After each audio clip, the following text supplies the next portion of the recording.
Dunlap here for RunHollywood.com, and we actually have an incredible opportunity to speak with Vincent Laforet. You just got to speak over here at G Drive, and we just got to watch your film. That was really incredible stuff there. Thank you. Yeah, it was basically one of the most exciting things I've done since I picked up a 5D Mark II. You know, any filmmaker knows that when you pick up a camera, stabilization is one of the hardest things to pull off. Trying to keep it steady, let alone panning or tilting smoothly without some really nice gear, let alone moving, is quite a challenge. And we worked with this device called the Movi from Free Fly Cinema.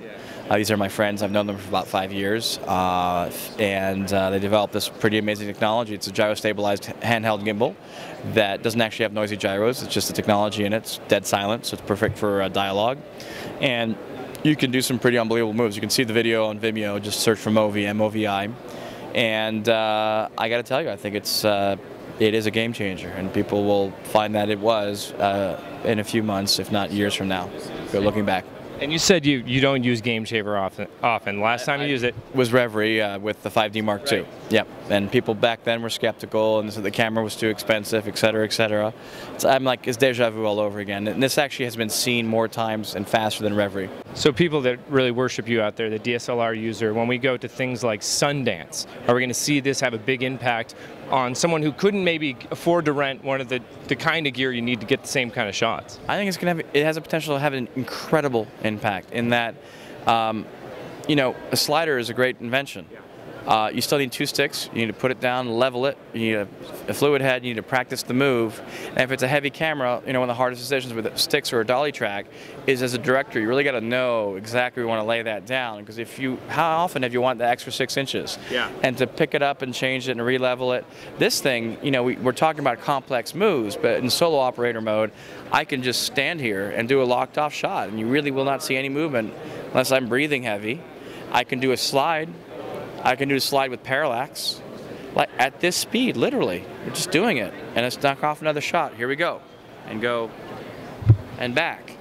It's literally live, and you know, want to do a jib up? Here we go. You know, it's no 20 minutes to put the jib together, or 5 minutes, or 40 minutes. You want to do a jib with a track shot, you walk on over and do it.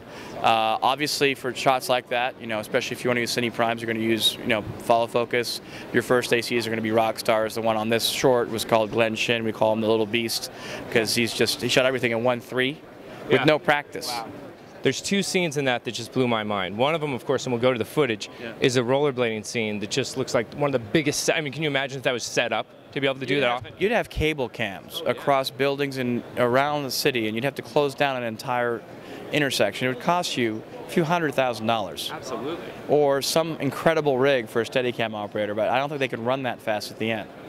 And then the stair shot, how did that look? Because again, you said the same thing I did. When I saw that, I'm like, what are they doing in post to get it to look like that? That's amazing. And no shot is stabilized. That's how it comes right off the camera. Not a single stabilized shot in that short. People can download it from Vimeo and on demand, pay $3, and it goes to a charity for 100% as a gift from the cast and crew. You can see the raw takes if you don't believe me. You can see the raw 1DC footage at 1080, and you can see the ungraded footage. And you can see for yourself that it has not been touched. That's incredible. Now, what are you most excited about out here at NAB as far as what's coming out? We know your relationship with Canon and the Mark III. Yep. What about technology? You have the Canon Mark III, which is what we're getting, and then you have the Red Dragon.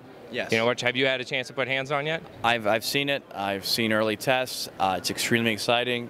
6K is groundbreaking. The resolution and also the dynamic range. They have this really cool thing now where they have some sort of either liquid crystal display that actually allows you to cut down as an ND in, like, you know, 1/10 of a stop, or, you know, push button for 1 stop, 2 stops, 3 stops. So that's really quite cool. Black Magic was interesting. Yeah. Little guys. Absolutely. There is obviously the G drives from G Technology. What I've seen a lot of integration with iPads. Yes. You know, I've seen this Nexto drive where you stick your S/S or any USB reader or CF card into it, and it sucks off. That sounds terrible.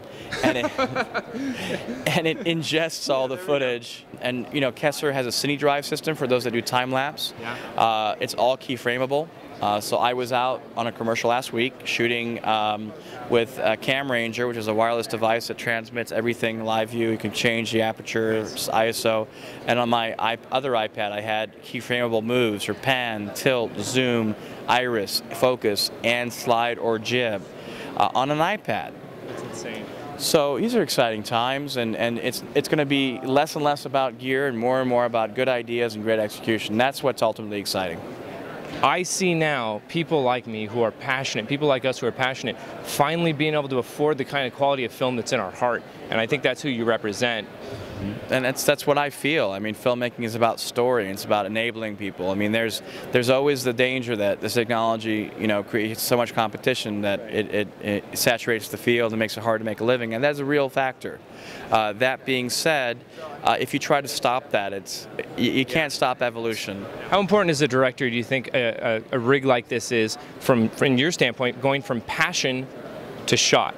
Being able to just, you have this concept, you see someone, you go, I want to do that, and you're able to just run out there. Well, that's, how many times have you heard the words on set, you know, why am I not shooting now? What are we waiting for? And it's so frustrating. Yet you have to give respect to your crew because it takes time to safely do stuff. This now enables you to pretty quickly go and often shoot the shot as opposed to trying to justify or explain it to your producer as to why you want to do one more. Just go ahead and do it. That's awesome. And that's really liberating. I think the future is quite bright. Well, that's incredible. Thank you so much for taking your time, Vincent. And of course, everyone wants to know, in a all-out bar fight, Philip Bloom or you? He's a Brit. I don't fight with Brits, so I'd give it with him. Those soccer fans are crazy. He is. Thank you so much. We appreciate your time and everything you've done for everyone like us. Thank you.